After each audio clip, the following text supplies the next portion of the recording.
What if I told you that you do not have to choose between your career and your child's education? You are sitting at your desk, the laptop fan whirring, while your phone lights up with another notification. Across the room, a math workbook lies open, untouched. You feel the weight of two worlds colliding, and in the space between, you feel like you are failing at both. Stop. You are chasing a ghost.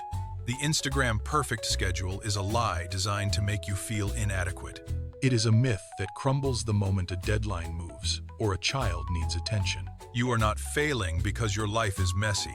You are failing because you are trying to force a rigid, outdated system into a modern, high-pressure reality. It is time to stop the cycle of guilt. You do not need more hours in the day. You need a system that actually fits the life you are living right now. Let us dismantle the pressure and build something that works for both of you. The first step is to let go of the idea that your home must look like a schoolhouse. Trying to replicate a traditional classroom while managing your own professional workload is the fastest way to burnout. That model is designed for a room full of students and a single focused teacher, not a living room and a conference call. Abandon it. Strip away the extra folders, the elaborate crafts, and the rigid lesson plans that never survive past Tuesday. Instead, sharpen your focus to the essentials. If your child is young, prioritize basic literacy and numeracy. If they are older, pivot entirely to accountability and independent projects. Your goal is not to create a perfect school day. It is to create a workable one. Every minute spent trying to force a classroom structure is a minute stolen from your own clarity. When you stop measuring success by how many worksheets are finished and start measuring it by how well your child manages their own time, the pressure shifts.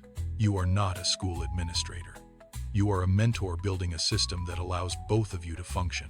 Stop teaching to the ideal and start teaching to the reality of your day. Rigid schedules are ticking time bombs. You build a plan, math at 9, science at 10, reading at 11. Then, the client calls, the email chain erupts, the schedule shatters, and you are left picking up the pieces of a ruined morning. This is the friction that burns you out. Stop fighting the clock. Replace the rigid, broken schedule with a daily rhythm. A rhythm is not a timeline, it is a pulse. It is a sequence of actions that flows with your day, not against it. Start your morning with a short, high-focus learning block before the world wakes up. When the workday intensity peaks, pivot to independent tasks. Reading, puzzles, or quiet projects work here. Use the lunch hour for movement and reconnection, clearing the mental fog. Finish with a brief review in the evening. Learning happens in bursts. 15 minutes of math squeezed between two meetings is not a failure. It is a tactical victory. When you stop chasing the clock and start following a rhythm, you stop reacting to chaos and start managing it. The system must be elastic. If the morning is hijacked by a crisis, the rhythm holds. It does not break. It simply waits for the next window to open. The final barrier is your own presence. If every task requires your direct intervention, you are not a mentor. You are a bottleneck. To sustain this, you must teach independence early. Start with a physical checklist. Tape it to the wall at eye level.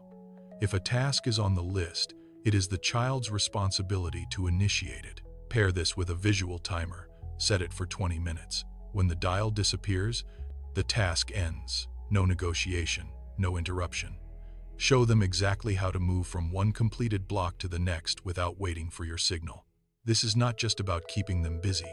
It is about transferring the cognitive load from your brain to theirs. When they learn to manage their own time, the constant friction of "what do I do now?" vanishes. Your role shifts from manager to facilitator. You provide the materials, they drive the execution. This is the moment the system stops being a burden and starts being a machine. A shared family calendar keeps the expectations visible, while a dedicated, clutter-free space keeps the focus sharp. When the child masters the timer, you reclaim your focus. You are no longer juggling two lives. You are synchronizing them. This is the breakthrough. This is sustainability. The greatest obstacle is not the schedule. It is the internal weight of guilt. Guilt is not a teaching tool. It is a slow, silent energy drain that stops you from being present. Release it. Your child does not need a perfect parent. They need a consistent one. Some days, lessons will happen on the couch or during dinner prep, and that is a success. If the pressure becomes too much, stop trying to carry it alone. Reach out. A grandparent, a tutor, or a local homeschool co-op can turn a week of struggle into a week of growth. Asking for help is not a confession of failure. It is a smart, Calculated strategy. You are building a life that honors both your professional drive and your child's development. This is your foundation. Start today by creating one small, repeatable system that works for your specific home. What is the single biggest hurdle standing in your way right now?